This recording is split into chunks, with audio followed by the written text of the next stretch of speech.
Thank you for the invitation to be here today from the Asia Society in Swiss Re. It's a pleasure to be able to speak. As mentioned, I'm with the International Institute for Sustainable Development and talking a little bit today about ensuring that the transition from fossil fuels to clean energy is fair and just. So just to start us off, I wanted to sort of talk a little bit about where our commitments start for the shift from fossil fuel to clean energy finance. We have two sort of major milestones I wanted to point to. In 2009, the G20 committed to phasing out and rationalizing inefficient fossil fuel subsidies. And in 2015, the Paris Agreement pledged to make financial flows consistent with a pathway towards low greenhouse gas emissions. So I'll start with a little bit of an overview of the G20, and in particular I want to talk about subsidies, and I'll talk a little bit about why I think subsidies are critically important to the overall transition. So what we've seen, and this is just some research that was released last week, is fossil fuel subsidies from G20 countries in 2022 were at least US dollars 1 trillion. And you can see there in the graph that we have a massive spike, 4 times higher than any year over the last decade. That's been driven in large part by the energy pricing crisis related to the invasion of Ukraine. A lot of these subsidies were on the consumer side and were intended to make it more affordable for consumers to access energy during this energy pricing spike. But it's quite stark when you put it on paper just how high subsidies have become. Part of the reason I focus on fossil fuel subsidies is that they distort markets for clean energy investment. When you make it cheaper to either consume or produce fossil fuels, coal, oil, and gas artificially, you make it that much more difficult for clean energy investment to compete. I want to dig into a little bit about those numbers. What we see, for example, on fossil fuel infrastructure investment by SOEs was alone US dollars 322 billion in 2022. This is higher than pre-pandemic levels, and it was really at odds with the climate science that says we need to phase out fossil fuels. But here we see state-owned enterprises investing more, driven in part by energy pricing crisis and the drive to increase production. But really, we've stalled there, and if anything, we've gone slightly backwards. Looking at the international public finance for energy, what we see is you see an overall trend downwards over the course of several years, moving in the right direction, tying back to those commitments at G20 and the Paris Agreement. But we see a definite spike related to the energy pricing crisis over the last year and moving again in the wrong direction. Interestingly, what you see is that spike is really tied to increased investments in fossil fuel. The green bar on the screen there is the clean energy investment, and it hasn't shifted much, at least to the same scale that fossil fuel investment has changed over the past couple of years. When we dig into that green bar a little bit more deeply and we say, okay, well, where are the subsidies and supports for renewable energy investment from the public sector? And you also find that they're really tied into a couple of different geographies.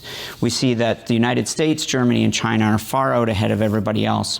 And the other thing to remember is these are only commitments. These aren't actual dollars spent. And they're dwarfed by the subsidies for fossil fuels, which are 1.2 trillion over the same period, while these renewable energy subsidies, if you add them up, are roughly 265 billion. There is some bright spot, though. Even though we see that those subsidies have gone up since 2020, we are seeing that renewable energy is starting to close the gap. The bar on the blue and gray bar is the subsidies for fossil fuels, but what we see is the green bar is the renewable energy subsidies. Those are increasing on a bit of a more linear pace, and you do see that gap closing, not as fast as we'd like to see, and still only around half of the investment of fossil fuels. But we do see some movement in the right direction. It's more an issue of it's not moving fast enough, really, to meet goals to be consistent with 1.5 degrees, which is the target of the Paris Agreement. I'm going to dig into a couple of geographies that IISD particularly works on in India and Indonesia and give you a sense of the differences and the similarities in terms of trends in unlocking clean energy finance. First off, we did a major study led by our India country program over the past year, looking at, well, what is the total amount of government support for energy, including fossil fuels and clean energy? We estimate about 68 billion in fiscal year 2022. Of this, almost half, roughly 30 billion, is in subsidies for either renewable or fossil fuel power. Another 19.6 billion is investment decisions made by state-owned enterprises, and lending by public finance institutions is about 17.6 billion. So how do these subsidies break out a little bit? What we see here is that we have a trend where the vast majority are in transmission and distribution of energy. Very small bar, the orange one, is renewable energy that is maybe growing slightly but relatively flat. And we do see a sort of a linear position for coal. So coal, while we've seen subsidies growing in India, we see it's relatively flat or even potentially just decreasing just a little bit. We do see that oil and gas subsidies fell by 28% in fiscal year 2022, but we also sort of understand that the fossil fuel subsidies overall remained quite a bit higher than renewable energy subsidies. So coming back to the topic of private finance and the role of public finance is really what's needed to crowd in the investments in clean energy, not just in India and elsewhere, but this is an example of the investment needs. So we talk about what the current levels are. India needs roughly US dollars 28 billion per year in investments to reach its 2030 renewable energy targets. We can't just do this through public investment. We need to have private investment as well. Part of that private investment can be driven by fossil fuel subsidy reform and also by using public investment in a way that leverages or unlocks private sector investment as well. So the blue bar is the amount that's been distributed already, and the shaded bar is the gap that we need to where we need to get to go. Talking a little bit about how lending is done by public organizations, domestic public finance institutions and non-bank financial companies, it's interesting that only 6% of debt finance for renewable energy comes from domestic public finance, the vast majority coming from other sources. What we really need to see is increased transparency and reporting on fossil fuel and clean energy finance to help us get a better understanding of the picture and to help close that gap between conventional generation and renewable energy. What we typically see in investment situations is fossil fuels are the known investment, they're seen as a safer investment, renewable energy is newer, so even if the markets are moving towards renewable energy, there's hesitancy and risk associated or perceived risk from lending institutions that we need to break through to ensure that we're moving in the right direction. Turning a little bit to the situation in Indonesia and also a little bit of an overview of the ADB region as a whole. What we've seen in Indonesia, it's not quite where we're at in India. We have a situation where the investments for renewable energy are really undermined by the support for the fossil fuel industry. Support for biodiesel in the form of crude palm oil is also an issue because of some, and that takes up the majority of the subsidies for biofuels. And even where there has been some renewable energy investment, it's important to keep in mind that these are relatively new sectors, and for that reason, some of the numbers aren't fully quantifiable yet. But we do see different trends. In India, we saw a marked decrease followed by a slight increase and an overall flat level of subsidies. In Indonesia, it's been more volatile, partly because it's driven to support for oil and gas, which fluctuates significantly, and support for coal has also risen in Indonesia compared to the situation in India. But what's interesting here is that 94% of the support measures are dedicated to fossil fuels. This really has the impact of distorting the market and making it that much more difficult for clean energy investment to participate on a level playing field. Overall, looking at subsidies in the ADB region, we did an overall inventory of what we were looking at. In 2021, we anticipated that the regional members of ADB provided at least 119 billion US dollars in fossil fuel subsidies in 2021. And we do expect, going back to one of my very first slides, that those subsidies will be substantially higher when we're able to look at the data for 2022 and beyond, given the impact of global energy pricing. We do have commitments for reform to fossil fuels that have been in place from 2009 with some progress, limited progress, but there's also a need for a shift to move away from these fossil fuels.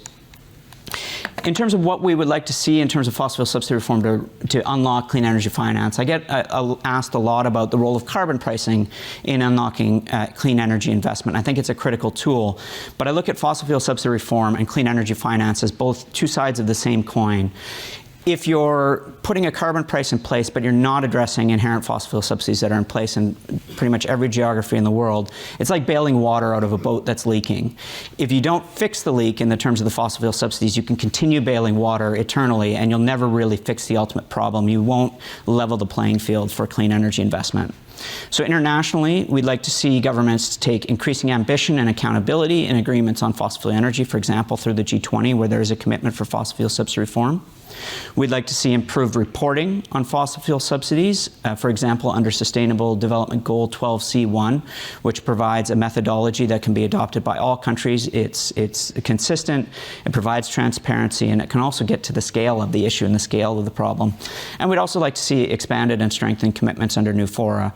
We have commitments and initiatives for fossil fuel subsidy reform in the UNFCCC, in the G20, in the G7, in the WTO. There's been discussion in other groups such as APEC as well, and we'd like to see that expanded, and part of IISD's work is driving that increased momentum. Nationally, governments can also take action by providing tracked support for energy and publishing data, for example, in an internationally consistent manner, such as through SDG 12C1. National targets can be set to align public resources with climate commitments, and strategies can be adopted to ensure that reform is undertaken in a socially and economically sensitive support measures. A lot of times, in fact, in most cases, these subsidies aren't put in place to make it cheaper to consume energy. They're put in place for social reasons: energy access, reduction of poverty, job support, and economic and potential for economic growth.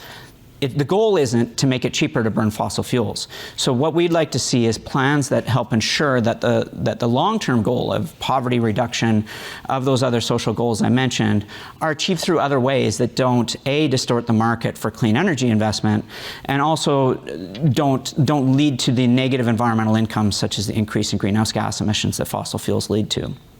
And finally, we want to see reforms that are implemented and also that prevent backsliding over time.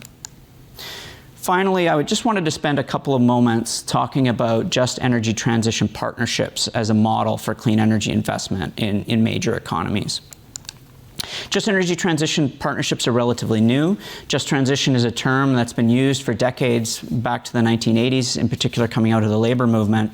But what we talk about in just transition in a way that's consistent with some documents and guidelines put forward by the International Labour Organization is really about making sure that the transition from fossil fuels to clean energy is done in a way that is responsible for workers, for employers, for industry, and for governments. So all of these parties come together, social dialogues are put in place, and the policy plans and the implementation is done in a way that all of these parties agree to. Just energy transition partnerships, then, are a bit of a financing cooperation mechanism. You're looking initially to support a selection of coal-dependent emerging economies to make this transition. The focus on those that are most tied to coal and face financial needs in order to move away from coal into clean energy transition. Really supporting these countries, their own self-defined pathways in a way that helps crowd in that public and private finance that we need. Focusing on goals like ensuring training, alternate job creation for affected workers, new economic opportunities. And to give a sense of scale, the first JETP, Just Energy Transition Partnership in South Africa, was announced at the Conference of the Parties of the UNFCCC in 26, where $8.5 billion was initially announced. However, the following year, it was identified that the investment plan actually identified need of $98 billion, which gives a sense of the scale between the public and private need for both. Following that, another recent JETP was Indonesia's JETP, which is announced in relation to G20 in Bali, where $20 billion was announced as an initial commitment to Indonesia's transition. So how do we ensure that these JETPs can deliver on their promise? The two graphs I've got on here, the top one, it's maybe a bit hard to read. Those are annual CO2 emissions from coal in the 5 JETP countries. We've seen that coal emissions are going up in all of them, despite the global need to reduce emissions, not just from coal, but from other fossil fuels. And you see in particular in India how much that increase is growing, but you see similar curves in earlier stages in all of these countries, or in the majority of them. We really need to ensure that as we're moving away from coal, we're not locking into other fossil fuels, primarily gas. We want to avoid the coal to gas transition, locking in long-term infrastructure. If you build a coal plant or a gas plant today, it's in place and it's fixed for 40 years. So that locks in the greenhouse gas implications, but it also locks in potentially stranded assets as those clean energy options become more and more affordable and more cheaper. The bottom graph on the right is also the share of electricity from renewable energy sources in the same set of countries. And it's interesting here that while we do see some growth over time, it's relatively flat. And so the other side of the JET-P is the need to drastically increase the share of electricity from renewable resources to make the bottom graph look more like the top graph.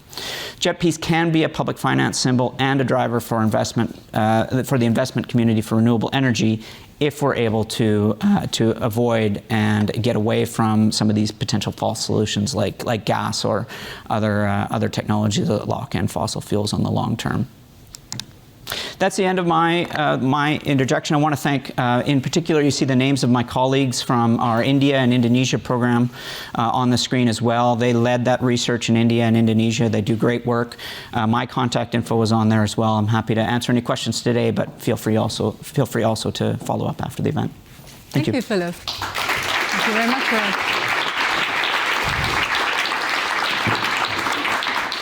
Priority first gives to the floor. Do you have any questions? Yeah, please. You pointed out that subsidies are still largely going into fossil fuels. Now, if there is a transition of these subsidies to gas, and I know I've just heard that you're not too happy about a transition to gas, but it will at least cut the CO2 emissions by 50%. And I think we should also keep in mind that the transition to renewable energy means also a complete transformation of the electricity grid, which is in these countries really very bad. I can just talk from Guyana, which is not in South America, not in Asia, but there we have this whole problem. So is it that negative if subsidies go priority into natural gas resources to generate electricity as a transition, and while at the same time you can work on improving the electric grid, and I think that's where you need massive investments in these countries. Could you comment on these 2 points? Yeah, absolutely. So first off, I'd say certainly all solutions have to be local. They have to be locally developed by those partners that I mentioned, the industry, the employers, and the governments. But with that said, our focus is really on taking the following step. We see gas as a risk of locking in for 40 years in terms of major development. There might be some short-term needs that we need to focus on. You know, in a micro case, we look at what happened here in Europe, where we had the energy pricing crisis and there was a potential need for short-term gas supply. So we understand that. We understand that those alternatives might not be ready right now, but it should, if there is a role for some of these fossil fuels, our view, and if they're truly the only option, which we understand, it should be considered in terms of a long-term plan to move to renewables. So if there is a very short-term need for gas, or for example, I'm from Canada, we have communities in the far north that rely on diesel generation, and the solar and wind potential just isn't there yet. We understand that some of those subsidies might need to stay, but they have to be part of a long-term away, not just from coal, but from gas as well. So long answer short, we're very considerate of the social impacts of that transition and the risks that are associated, but we want to see the long-term transition certainly be to clean energy.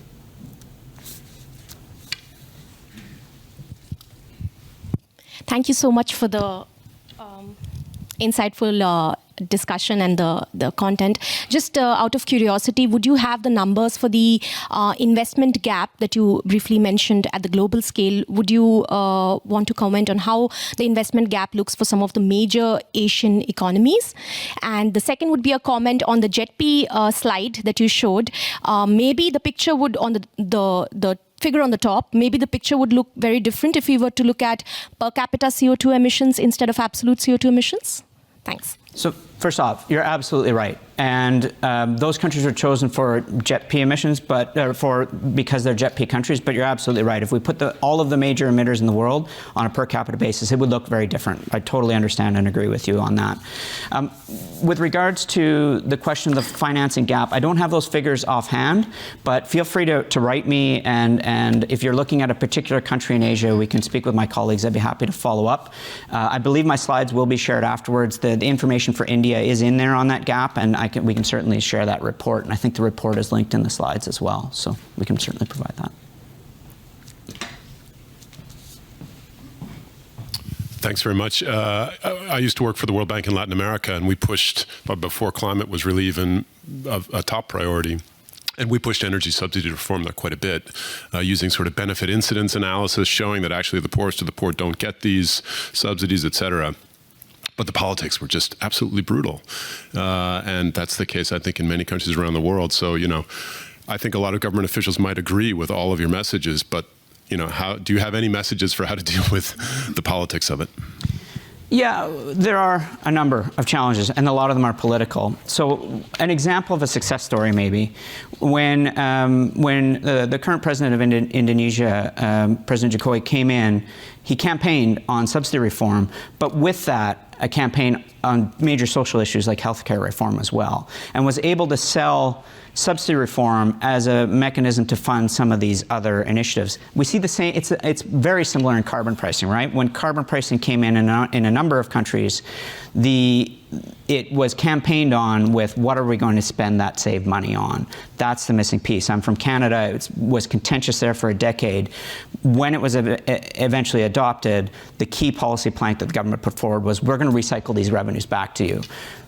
Personally, on a purely technical level, it might make more sense to collect those revenues and spend them on renewable energy generation, but they were recycled back to citizens because of the need to get that political buy-in.